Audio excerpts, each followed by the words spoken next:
Do not feed the alligators. Baby, I'm a Midwestern boy at heart. Being this close to alligators makes me nervous.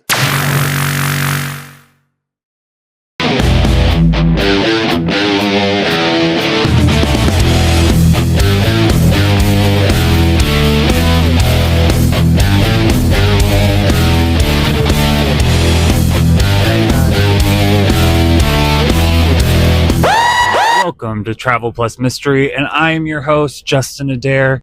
In today's video, we're going to be talking about hotels, from the worst to the gayest. We are also going to be talking about a case that involves a hotel freezer. Oh my god. So let's get into today's video, shall we? So I don't get eaten by alligators. Alright. I am the rhythm. This is my dance floor. Let's get into it. Let's talk about finding hotels, because I know nobody's going to ask. When I'm digging through places, whether it's the worst of the worst or something actually worth your money, I almost always end up on Booking.com. And no, this isn't some fancy sponsored moment. It's just what I use. What I like about it is you can really filter everything. I'm talking price, location, guest ratings, vibes. Like if a place has a 4 out of 10, I'm clicking immediately because I need to know what went wrong. But on the flip side, if I want something actually good, I'll look for those 8+ ratings and read through the reviews to see if it's legit or just cute photos. And the reviews. That's where the truth is. People don't hold back, baby. If the walls are thin, if the staff is rude, if something weird happened, you're gonna find out. So yeah, if you're planning on a trip or you just want to go down a rabbit hole like I do, Booking.com is usually where I start. And just to be clear, this is not sponsored. I wish it was, but it's not. I just like it that much.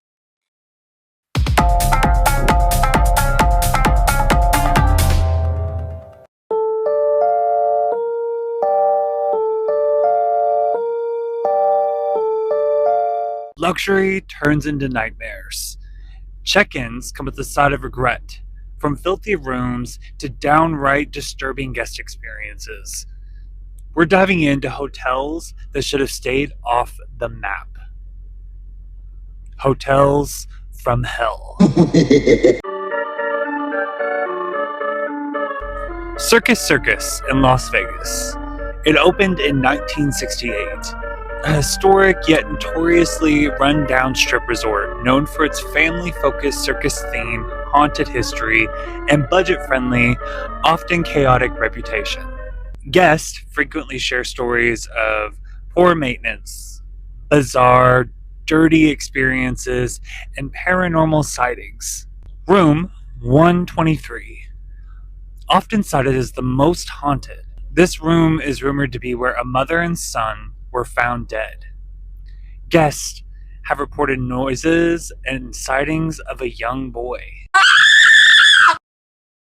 Other stories: Hat Man, shadow figure, spirits in the kitchen, noises along the top floor, violent history. The property has experienced several violent incidents over the years, including the stabbing of a couple in 2018 and the discovery of 2 bodies in 2022. It's known to have a horror movie vibe. Guests and reviewers often describe the manor as resembling a horror movie, with low ceilings and strange odors. Neglect and decay. Broken moving walkways and abandoned wall-off areas like the theater, also known the Hippodrome Theater. Maintenance issues. Stories of bed bugs, missing cleaning service, and broken keys are common on review platforms. And allegedly, there was a mob connection linked to the hotel in its early life. The Stanley Hotel, located Estes Park, Colorado. It's famous for inspiring Stephen King's The Shining. Room 217, the most infamous room. where housekeeper Elizabeth Wilson survived a 1911 gas explosion. She is said to still serve guests by unpacking their belongings or tidying their rooms. Stephen King stayed here in 1974, leading to his famous nightmare, the fourth floor. Guests frequently report hearing children running and laughing in the hallways. Room 428 is particularly known for reports for a cowboy entity. The concert hall. Flora Stanley, wife of Oscar Stanley, the man credited with establishing the Stanley Hotel. Flora is often seen or heard playing the piano or walking the stage in a white dress. The basement is reportedly haunted by a young girl named Lucy. The bar/lobby. Oscar Stanley is often spotted, sometimes seen, behind the bar or walking through the lobby area. The Vortex, a spot near the grand staircase rumored to be a portal for spirits. The Stanley is a Disneyland for ghosts.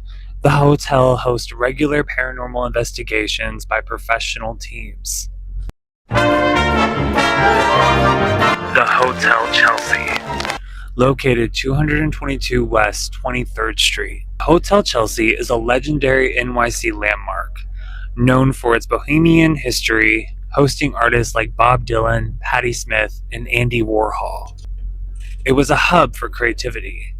The hotel is equally famous for dark stories, including the death of Dylan Thomas and the murder of Nancy Spungen in Room 100. Cultural moments. Leonard Cohen and Janis Joplin had a fling at the hotel. Bob Dylan wrote Sad-Eyed Lady of the Lowlands in his hotel room. Andy Warhol filmed Chelsea Girls there, and Arthur Miller lived at the hotel for years, and it's where he resided after separating from Marilyn Monroe. Author C. Clarke and Stanley Kubrick wrote 2001: A Space Odyssey while staying at the hotel. Dylan Thomas, 1953. The poet fell into a coma after allegedly drinking 18 whiskeys in room 205 and died shortly after. Sid and Nancy, 1978. Sid Vicious was charged with murder of his girlfriend, Nancy Spungen, found stabbed in their room. Sid was in the band Sex Pistols. Author Charles R. Jackson, who wrote The Lost Weekend, committed suicide there. Mary, the Titanic survivor, a woman who survived the Titanic sinking, only to hang herself on the hotel's 5th floor. She is described as the vain ghost, checking herself in mirrors. Nadia, the ghost of a wealthy woman who reportedly cut off her hand and jumped from a window. The Cecil Hotel, located downtown Los Angeles, opened in 1924, infamous for high concentration of murders, suicides, and a deeply haunted reputation. The hotel housed serial killers Richard Ramirez and Jack Unterwegen. The hotel was the site of 2013 Elisa Lam disappearance, an inspired American horror story hotel. Elisa Lam, 2013. Canadian student was found dead in a rooftop water tank after exhibiting strange behavior in a viral elevator video. Her death often linked to the hotel's creepy atmosphere. Her death was ruled accidental. Richard Ramirez, 1980s. The Night Stalker. Serial killer reportedly lived on the top floor of the Cecil during his 1985 spree, sometimes dumping bloodied clothes in the dumpster. Jack, an Austrian serial killer who lived at the Cecil while mimicking Ramirez, raping and strangling prostitutes. The Black Dahlia, 1947. Elizabeth Short, known as the Black Dahlia, was reportedly seen drinking at the Cecil bar just days before her unsolved murder. Pigeon Goldie Osgood, 1964. A beloved resident found stabbed and raped in her ransacked room. The crime remains unsolved. Multiple suicides and falls. Dozens of suicides occurred over the decades, including a 1962 incident where a woman jumped and landed on a pedestrian. Reports include flickering lights, apparitions, and feelings of being strangled or watched. The hotel rebranded as Stay on Main in 2011 to distance itself from the dark history. Crescent Hotel. Eureka Springs, Arkansas, is where this hotel is located. Built in 1886, there have been hundreds of tales of paranormal experiences at the Crescent Hotel and Spa. The hotel has served both as a girls' college and a cancer hospital, where Dr. Norman Baker claimed to have a cure for cancer. Room 218, where Michael, an Irish stonemason who fell to his death when building the hotel, is known to hang out. Theodora, a cancer patient, is known to be seen fumbling for her keys outside room 419, as well as tidying up for guests when they leave the room. Brecky, a 4-year-old child of Richard and Mary Breckenridge Thompson, who died in the hotel due to complications from appendicitis. He has been seen throughout the hotel bouncing a ball.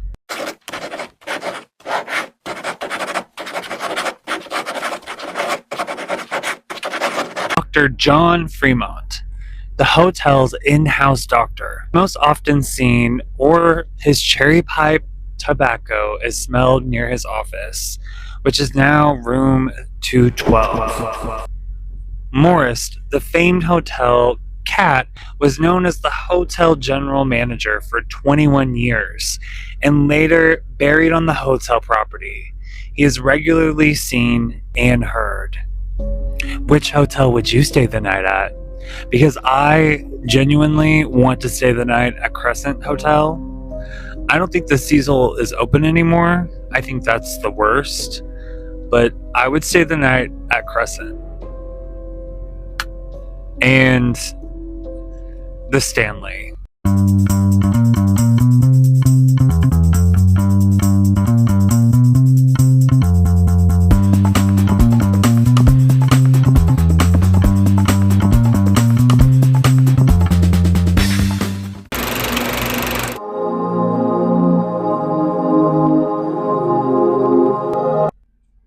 "19-year-old Kanika Jenkins goes to a hotel party, walks into a hotel freezer, and never again seen alive.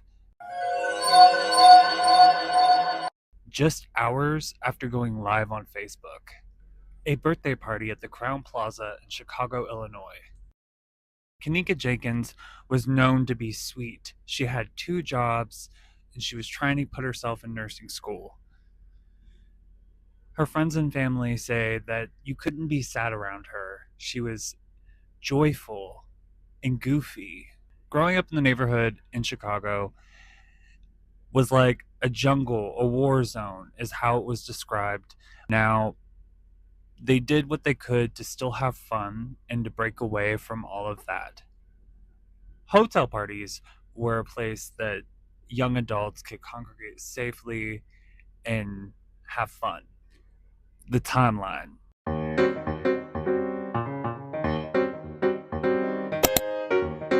Police records say she got at the hotel around 1:13 a.m.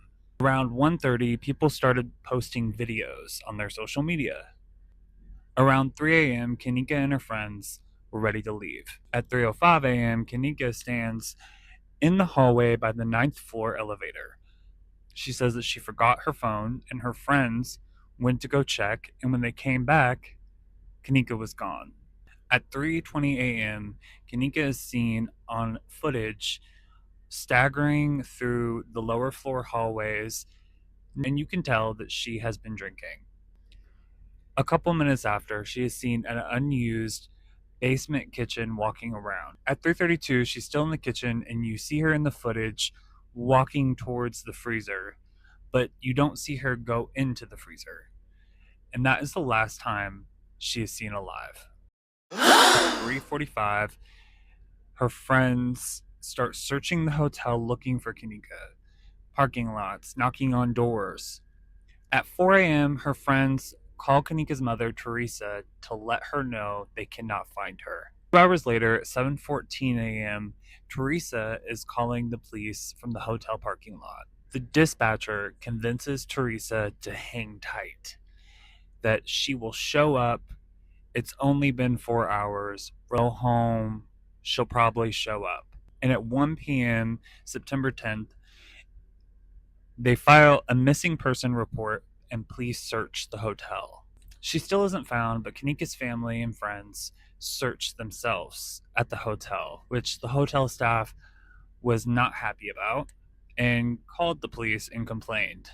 So when the police are called around 8:26 p.m., the police look at their surveillance footage. Around midnight, a hotel worker walks into the basement kitchen, goes to the corner where the freezer was, and comes back out to get a police officer. Kanika Jenkins was pronounced dead at 12:48 a.m., September 10th, 2017.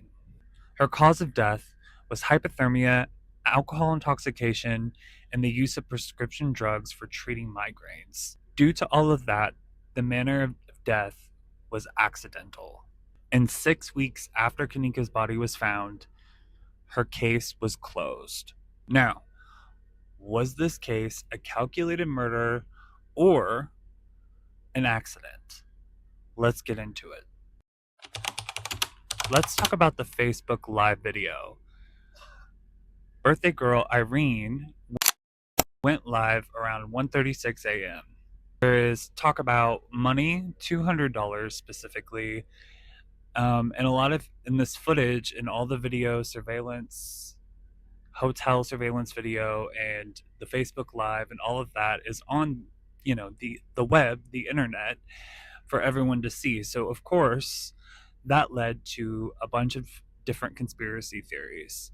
People say in the Facebook Live video that you can hear Kanika say, "Help me." The $200 that was being talked about, people were saying it was hush money.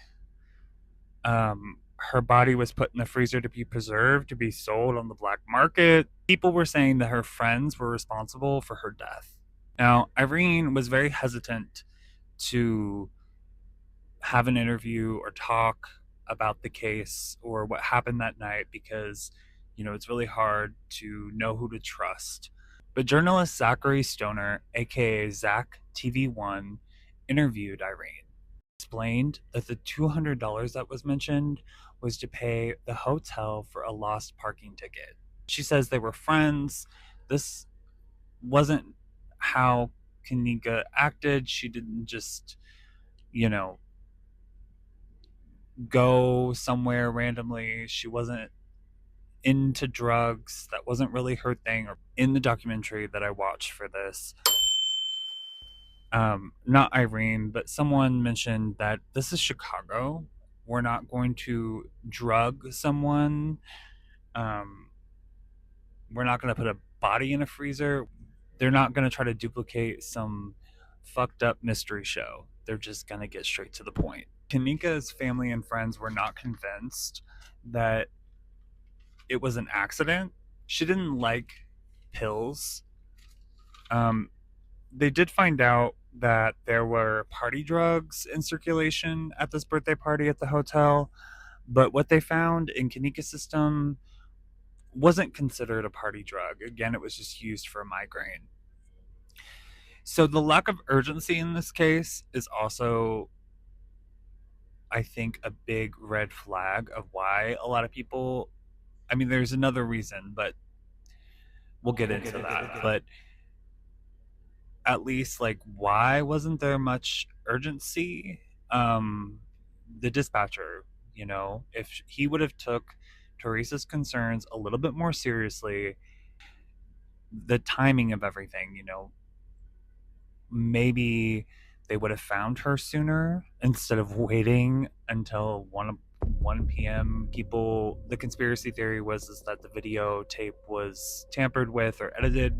A hotel staff member who found Kanika in the freezer just walked casually out to get a police officer. He wasn't like, "Oh my God, I just saw, what I saw." He wasn't freaked out. and that was a red flag to a lot of family members and friends. But the autopsy report said there wasn't no signs of struggle or sexual assault. Kanika's best friend, Bree, she was at the party that night. She said that she searched the parking lot, knocked on people's doors. She says Kanika probably went to the bathroom or something, and then when she never came back, time passed and she still wasn't showing up. That's when they really start getting panicked and did something about it and started looking for her.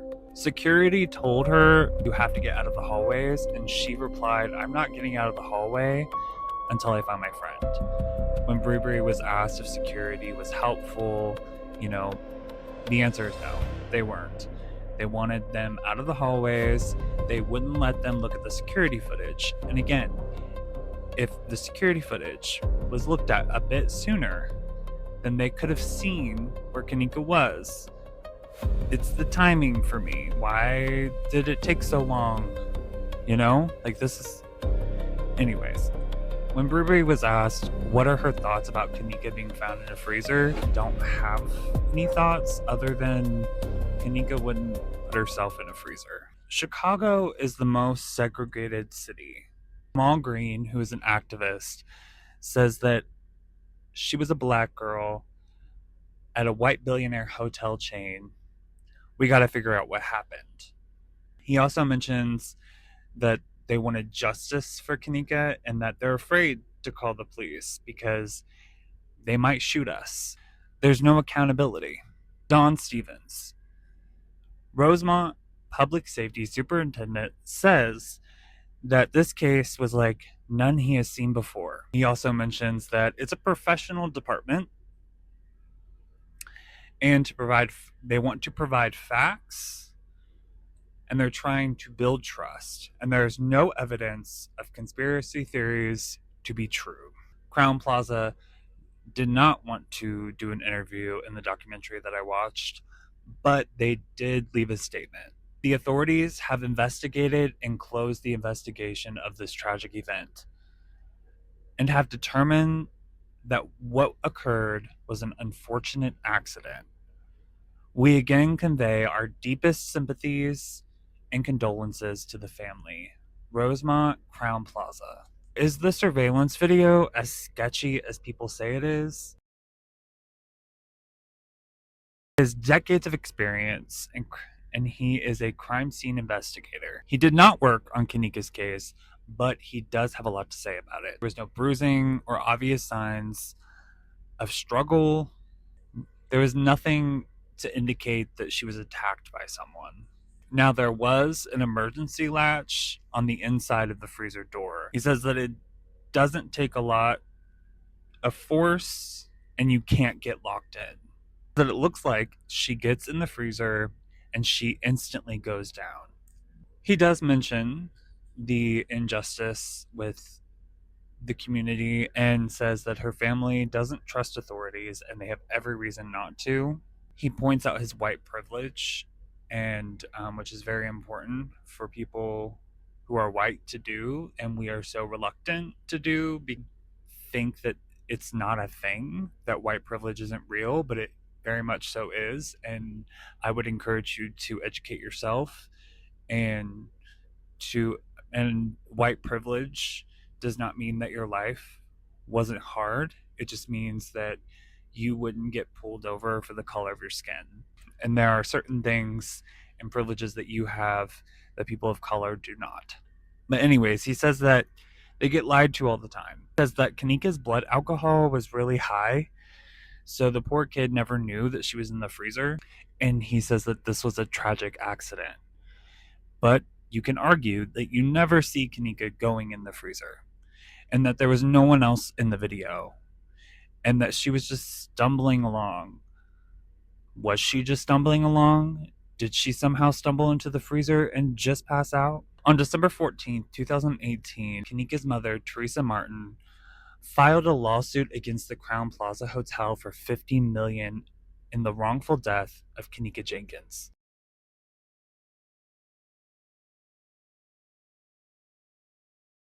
In the early hours of May 30th, 2018, journalist Zachary Stoner was shot and killed in South Loop neighborhood of Chicago.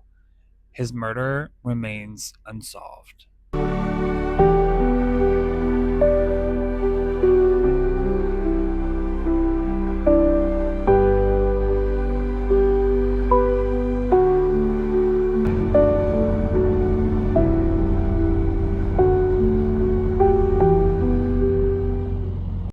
These hotels don't just welcome you, they celebrate you. So let's get into the top 5 gay hotels that you need to visit. Groceries weren't expensive, and gas, and life, and to live. But here it is, the 5 top gay hotels. Gay. So gay. Oh, I'm ready. Gay. Are you ready? The Axel Hotels, multiple locations, Barcelona, Berlin, Madrid, specifically marketed as LGBTQ+ friendly, trendy, and safe. The Torrey Hotel, Palm Springs, California, small boutique and openly LGBTQ+ and welcoming. Palm Springs has a long history as a queer getaway.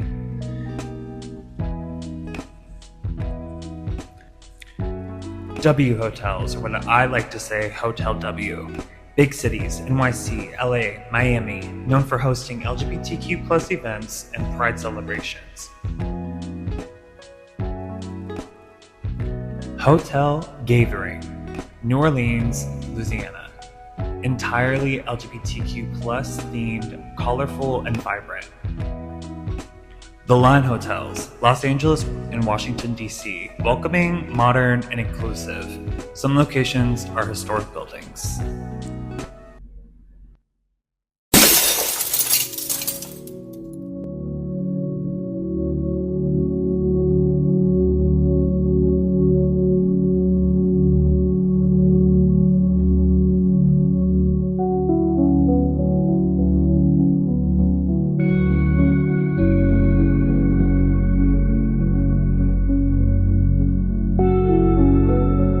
Hey guys, thank you for watching this episode of Travel+Mystery. I appreciate you being here. Please make sure to subscribe, like the video. It really helps me out. Do what you can with what we got. And I'll see you next time.